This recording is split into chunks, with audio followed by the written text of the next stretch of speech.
3분이면 완성되는 실용경제. 보이지 않는 비용, 희소성과 기회비용. 경제학에서 말하는 희소성이란 인간의 욕망은 무한하지만 이를 충족시킬 수 있는 대상은 유한하다는 것을 의미합니다. 실용적인 측면에서 다이아몬드가 물에 비해 덜 중요함에도 불구하고 더 비싼 이유는 바로 이 희소성 때문이죠. 인간은 이러한 희소성으로 인해 선택의 문제에 직면합니다. 우리는 매 순간 무언가를 선택하며 살아갑니다. 그리고 선택을 할 때는 늘 비용을 지불하죠. 내 주머니에서 나가는 돈이 0원일 때조차 비용을 지불한 것입니다. 즉, 비를 포기한 비용도 고려해야 하는 것이죠. 한 경제학자가 자동차 구매를 앞둔 사람들에게 자동차를 살 때 어떤 비용을 지불했는지 물었습니다. 이 자동차를 구매하기로 결정했을 때 기회비용은 무엇이었나요? 그러나 기회비용이라는 낯선 단어에 사람들은 선뜻 대답을 하지 못했습니다. 그러자 댄 에리얼리는 기회비용이라는 단어 대신 또 다른 단어를 넣고 다시 물었습니다. 이 자동차를 구매하기로 했을 때 포기한 것은 무엇이었나요? 기회비용을 따져봤다고 말한 사람은 아무도 없었죠. 하지만 포기한 것이 무엇이냐는 질문에는 반응이 달랐습니다. 기회비용이란 선택한 것을 구매하기 위한 비용, 즉 눈에 보이는 비용과 눈에 보이지 않는 비용의 합입니다. 그중 눈에 보이지 않는 비용은 자동차 가격으로 선택할 수 있는 또 다른 기회들입니다.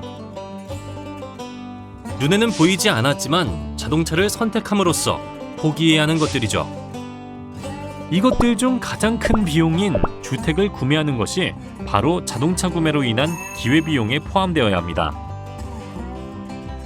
사람들은 보통 기회비용에 대해 충분히 생각하지 않는다.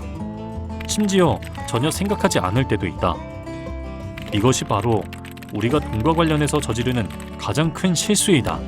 선택함으로써 포기하는 가치를 과소평가하거나 과대평가할 경우 얻는 것보다 더 많은 것을 잃게 되는 잘못된 선택을 하게 됩니다. 국가의 이익을 위해 선택하는 전쟁의 비용이 과소평가되었다고 주장한 경제학자 조셉 스티글리츠는 전쟁의 기회비용에 대해 이렇게 이야기합니다. 뒤집어 놓고 보면 전쟁에 들어간 돈은 다른 곳에 쓸 수도 있었던 돈이다. 만약 그 돈의 일부만이라도 도로 건설이나 교육 또는 연구 활동에 투자했더라면 미국 경제는 단기적으로도 더 활력을 얻었을 것이고 장기적인 성장 잠재력도 향상되었을 것이다.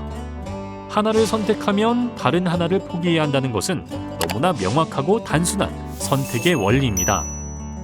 하지만 매번 선택을 해야 하는 순간 눈에 보이지 않는 비용을 정확히 계산하기란 쉽지 않죠. 금전적인 부분과 그 너머에 숨어있는 보이지 않는 비용까지.